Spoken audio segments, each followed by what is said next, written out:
नमस्कार साथियों।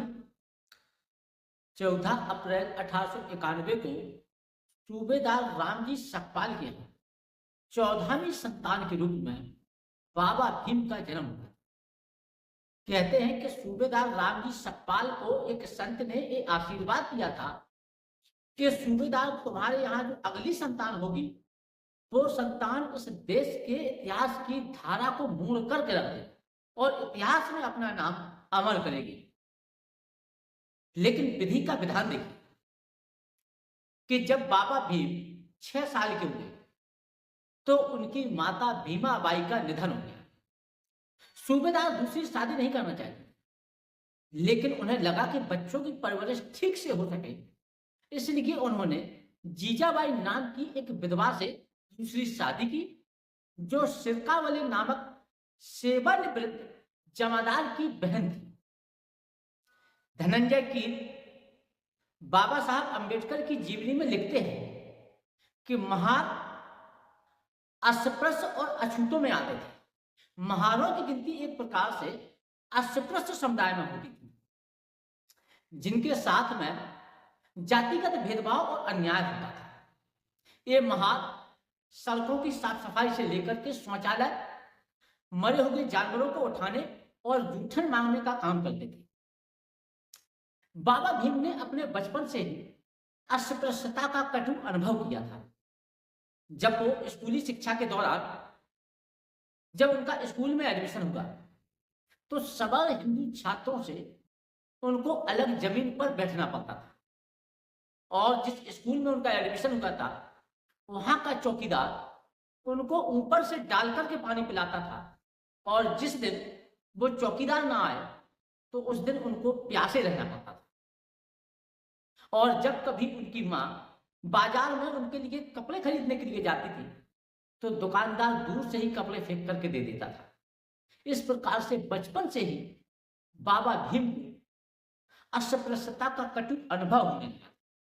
एक बार की घटना है कि एक बार छोटे भीम अपने भाई आनंद और एक भांजे के साथ अपने पिता से मिलने के लिए कोरेगांव जा रहे हैं। पत्र दिल से मिलने के कारण से पिता उनको स्टेशन पर लेने के लिए नहीं आ सके। जब सारे यात्री स्टेशन से चले गए तो स्टेशन मास्टर ने उनसे आकर के पूछा कि तुम लोग कहां जाना चाहते हैं। तो बाबा भीम ने जैसे ही अपना परिचय दिया तो वो स्टेशन मास्टर उनसे 4 कदम दूर पीछे हट गया, क्योंकि उसे लगा कि ये महान अस्पृश्यों के अछूत लड़के हैं जिनको छू लेने की वजह से वो अपवित्र हो सकता है।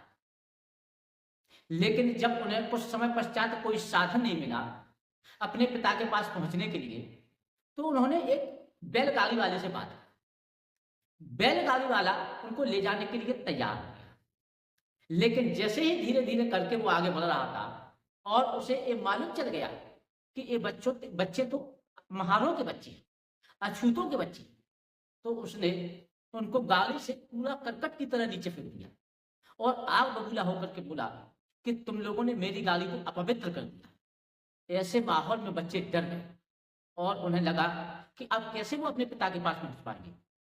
तब फिर उन्होंने दुगना किराया देकर के उस बैलगाड़ी वाले को मनाया, लेकिन उस बैलगाड़ी वाले ने एक शर्त रख दी उनके आगे कि मैं गाड़ी के पीछे पीछे चलूंगा और तुम लोग गाड़ी के आगे आगे, गाड़ी को खींचते हुए आगे आगे चलो।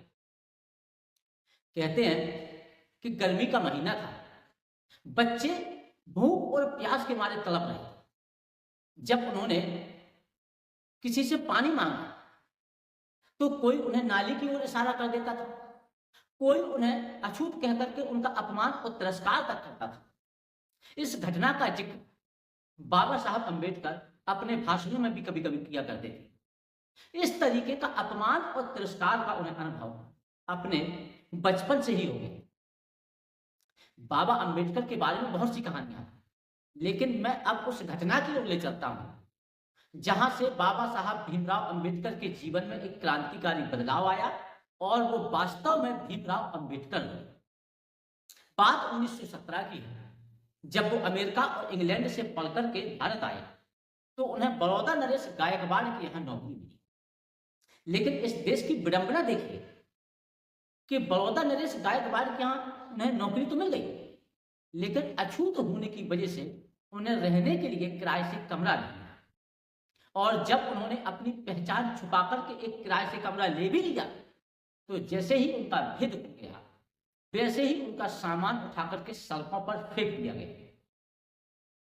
और उस दिन बाबा साहब अम्बेडकर पूरे दिन इधर उधर भटकते रहे, लेकिन किसी ने उन्हें रहने के लिए किराए पर कमरा नहीं दिया। तब वो एक जगह पर बैठ करके रोने लगे। उस जगह को कहते हैं संकल्प भूमि, क्योंकि बाबा साहब भीमराव अम्बेडकर अपने जीवन में पहली बार इस जगह पर बैठ करके रोए थे। और यहीं से उन्होंने संकल्प लिया था कि इस देश में जो जाति व्यवस्था, वर्ग व्यवस्था की बुराइयां मौजूद हैं, उनको मैं एक दिन पलीता लगा करके जाऊंगा। और जिस किताब ने हम लोगों को अछूत बनाया है, उस किताब को मिटा करके इस देश में सभी को समानता और बराबरी का हक दिलाऊंगा। और मैं एक ऐसी किताब लिखूंगा जिसमें इस देश के सारे नागरिकों को सम्मान पूर्वक जीने का मौका मिलेगा। और उस किताब का नाम था भारत का संविधान, जिसमें बाबा साहब भीमराव अम्बेडकर ने जाति व्यवस्था, बल व्यवस्था और अस्पृश्यता को अपराध घोषित करके सामंतवाद और राजतंत्र की जड़ खोद करके एक नए लोकतांत्रिक गणराज्य की नींव रखी। उस किताब का नाम था भारत का संविधान। अपने पूरे जीवन भर बाबा साहब भीमराव अम्बेडकर ने अपमान और तिरस्कार झेला, लेकिन बदले की भावना से कभी भी कोई बात नहीं कही। हिंसा की उन्होंने कभी कोई बात नहीं की। दुनिया का महान विचारक कार्ल मार्क्स जो कहता था कि दुनिया के मजदूरों एक हो जाओ, पाने के लिए तुम्हारे पास सारा संसार पड़ा हुआ है, खोने के लिए बेड़ियों के सिवा कुछ है नहीं। जिसने दुनिया में बदलाव के लिए हिंसा को जायज ठहराया था, बाबा साहब भीमराव अम्बेडकर ने कार्ल मार्क्स को गलत साबित करके यह सिद्ध किया कि दुनिया में बदलाव हिंसा की दम पर नहीं, बल्कि बंधुता की दम पर लाया जा सकता है। हमारा पूरा संविधान स्वतंत्रता, समानता, न्याय और बंधुता के आदर्शों से भरा पड़ा हुआ है। ये बाबा साहब भीमराव अम्बेडकर की आप महानता देखिए कि जिन सबल जातियों ने उनका तिरस्कार किया, उनका अपमान किया, उनके प्रति उनके मन में कभी कोई बदले की भावना नहीं।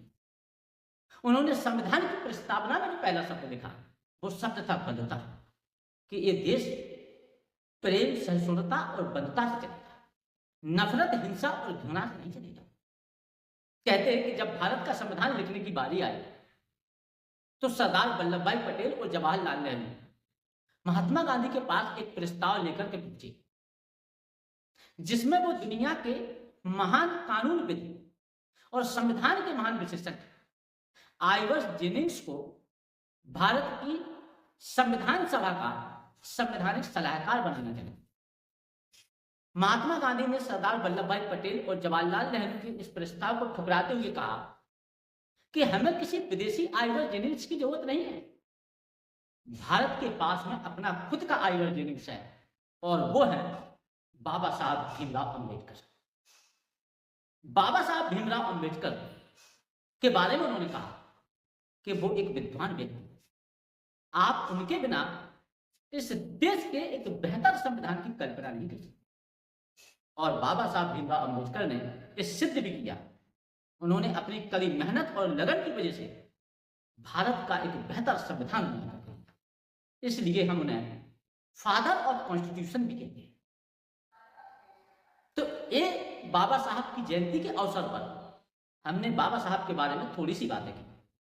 कहने को तो बाबा साहब के बारे में बहुत कुछ है, लेकिन फिर कभी हम लोग बाबा साहब का राष्ट्र निर्माण का सपना, बाबा साहब का योगदान, और यदि बाबा साहब अम्बेडकर ना होते तो कैसा होता भारत का संविधान, इन सब पर चर्चा करेंगे।